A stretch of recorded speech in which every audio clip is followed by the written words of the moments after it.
रक्तचाप की जांच कैसे की जाती है? शरीर के सारे अंगों तक रक्त पहुंचाने के लिए हमारा हृदय रक्त को एक खास दबाव पर पंप करता है और इसी दबाव को रक्तचाप या ब्लड प्रेशर कहते हैं। ये समझने के लिए रक्तचाप होता क्या है, ये वाला वीडियो देखो। हृदय द्वारा पंप किया गया रक्त वाहिनियों में आता है और इनकी दीवारों पर दबाव बनाता है। इसी का उपयोग करके डॉक्टर ब्लड प्रेशर नापते हैं।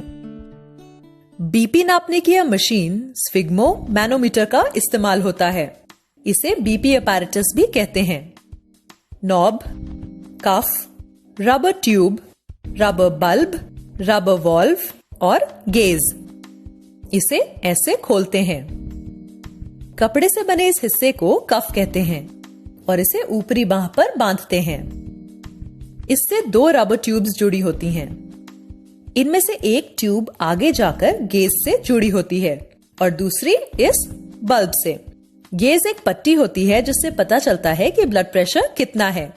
इसके बीचों बीच एक पतली नली होती है जिसमें मर्क्यूरी यानी पारा ऊपर नीचे जा सकता है। देखो, ये नॉब है। ब्लड प्रेशर नापते समय यह हमेशा आड़ी स्थिति में होना चाहिए। रबर बल्ब में स्क्रू जैसा एक वॉल्व होता है। इसे इस तरह घुमाया जाता है। चलो अब देखते हैं कि ब्लड प्रेशर कैसे नापा जाता है। सबसे पहले डॉक्टर मरीज को आराम से बैठने के लिए कहते हैं। मरीज का हाथ ऐसी स्थिति में होना चाहिए और पैर फर्श को छूने चाहिए। बीपी अपैरेटस खोला जाता है। कफ निकालकर उसे मरीज की कोहनी से 2 अंगुल ऊपर ऐसे बांधते हैं। फिर सुनिश्चित करते हैं कि कफ बहुत कसा हुआ या बहुत ढीला तो नहीं है। उसके बाद स्टेथोस्कोप अपने कानों पर लगाते हैं। चेस्ट पीस में उंगलियों से आवाज करके पता लगाते हैं कि आवाज ठीक से आ रही है या नहीं। स्टेथोस्कोप के चेस्ट पीस को कोहनी के बीच इस प्रकार लगाते हैं। इसकी चिकनी गोल सतह को त्वचा के साथ पूरी तरह से संपर्क में होना चाहिए। दूसरे हाथ से रबर बल्ब का वॉल्व बंद करते हैं और रबर बल्ब को पंप करते हैं। गेज का पारा ऊपर जाने लगता है। साथ ही कफ में भी हवा भर जाती है। इस हवा के दबाव की वजह से रक्त प्रवाह थोड़ी देर के लिए बंद हो जाता है। जब पारा 160 या 180 तक पहुंच जाता है तो डॉक्टर रबर बल्ब को पंप करना बंद कर देते हैं। वॉल्व को उल्टी दिशा में घुमाया जाता है। अब हाथ से दबाव कम हो जाता है। पारा धीरे धीरे नीचे आता है। पारा नीचे आते समय रक्त प्रवाह फिर से शुरू हो जाता है और उसी समय डॉक्टर को स्टेथोस्कोप से धक धक धक की आवाज सुनाई देती है। इस आवाज की शुरुआत होने पर पारा जिस स्तर पर होता है उसे दर्ज कर लेते हैं और इसे कहते हैं सिस्टोलिक ब्लड प्रेशर। यहां आवाज 110 पर आना शुरू हुई है।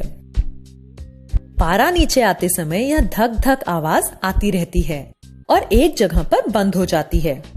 आवाज बंद होने पर पारा जिस स्तर पर होता है उसे डायस्टोलिक ब्लड प्रेशर के रूप में दर्ज करते हैं। यहाँ पारे के 70 पर पहुंचने पर यह आवाज आनी बंद हो गई है तो वॉल्व को पूरा घुमाया जाता है। डॉक्टर कफ में बची हुई हवा को निकाल देते हैं। स्टेथोस्कोप को कान से निकालते हैं।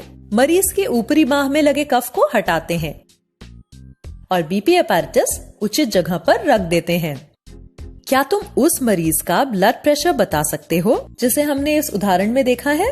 वह है 110 सिस्टोलिक और 70 डायस्टोलिक या 110/70 millimetre of mercury.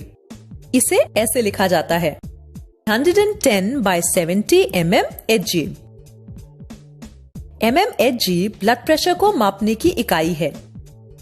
110/70 millimetre of Hg यह सामान्य ब्लड प्रेशर होता है। ब्लड प्रेशर 140/90 mmHg से ज्यादा हो तो उसे हाई ब्लड प्रेशर कहते हैं और अगर यह 100/60 mmHg से कम हो तो इसे लो ब्लड प्रेशर कहा जाता है।